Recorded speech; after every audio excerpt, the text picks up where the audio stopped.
And if they can get it out of, quite frankly, the Manhattan, New York firm, then if they have independent lawyers who will evaluate it, judges, quite frankly, then there's a chance that it'll be fair.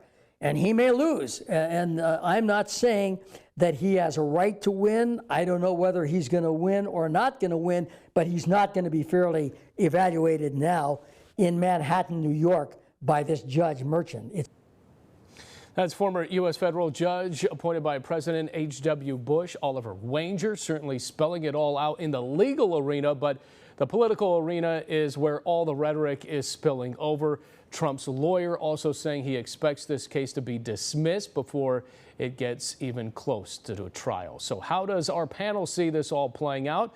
Let's introduce them now. Political commentator Michael DeManuel Jr. is here, and delegate to the California Democratic Party, also a member of the Progressive Caucus of the California Democratic Party, Ricardo Franco. Gentlemen, thanks for both being here. Good to be here. You know, so here we go. I mean, obviously this holiday week, a little odd, right? And let's just look at this. We saw the Trump arraignment. We saw the motorcade and, you know, the helicopters hovering over, and it was playing out in real time, a legal spectacle. What should we make of this, and how do we historically put this into reference? I'll start with you. You know, I can speak for my Democratic colleagues, and, you know, there's, I think, people running the gamut of emotions on this one topic. But I think one of the things that we have to remember is that this is for something that he's done in his past. And right now, a lot of people are focused a lot more on issues nationally and locally, that I think we're looking at this as a big spectacle, almost the way we would watch the Super Bowl or something like that, because it is historic.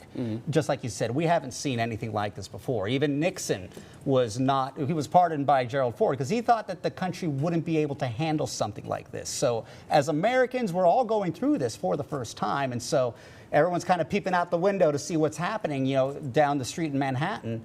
But when it really comes to like a political impact, I'm really not quite sure where it's going to land here, especially for Democrats, because we see this more as this is the wagon that's on fire that the Republicans has hitched themselves to, and they're going to have to figure it out one way or another. I mean, it's too early to tell what the impact is in 2024, but what's interesting, I'm not a lawyer, but Alvin Bragg's predecessor looked at this information, didn't pursue it. The Federal Election Commission looked at it, didn't pursue it. The Federal Department of Justice looked at the information, didn't pursue it. So now Alvin Bragg comes along. He's fulfilling a campaign promise. He's a blue county DA. He's got no political risk in doing this. But here's the problem that I see. For Republicans, I know many who have been ready to move on from Trump. But now I've heard from many of them that said, you know what, I'm really angry about this. I think I want to be on the side of making sure he gets and is able to exact revenge for all that's happened to him for the past 7 years.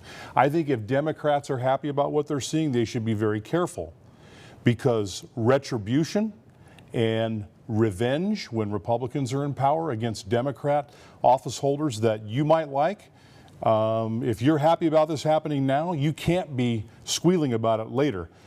Escalation is what is dangerous about this. Are we going to be jailing our political opponents in our lifetimes? If we are, that's not the country that I love, and that's not the country that I grew up in. You know, I'm wondering, you heard from Victor Davis Hanson, and he said he firmly believes that Trump will be indicted on a second time, more so about the Georgia case. You think that could happen? Well, it's a Fulton County district attorney. You might as well be indicted by a Manhattan district attorney all over again. What I see happening is these local DAs injecting themselves into matters where, in all honesty, they're doing it merely for political purposes. This is the problem. The problem is, what happens next? What does the retribution look like? What does revenge look like? What does Ron DeSantis do if he becomes the president? What does he unleash against Democrats that, you know, may have done something dubious? And how long are we going to keep doing this? And by the way, how long are we not going to solve problems that you and I and everybody are facing together? You know, I wish we could get to that, but when you're talking about retribution, we're already seeing that towards the end of the week with what happened with the Tennessee Three, where you had 3 Democrats brought in front of the body for the same offenses. And what did they do?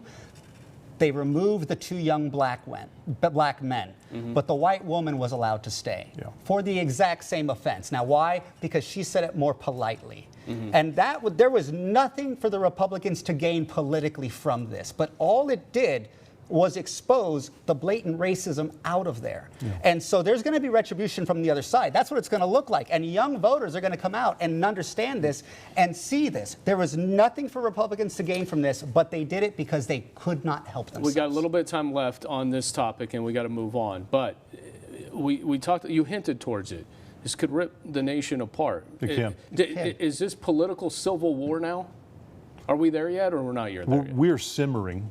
We're definitely simmering. We're definitely simmering and bubbling, and it's getting hotter and hotter. And I don't know what the lead domino is or when it all cracks, but we've all felt the tension for years between the two sides. It's not healthy. Yeah, real quick.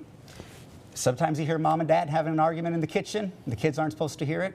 I think that's where we're at right now. But I really do hope that we're going to be able to gather around the same table at some point here and enjoy ourselves again. All right. We got a lot more to talk about. Hang tight. But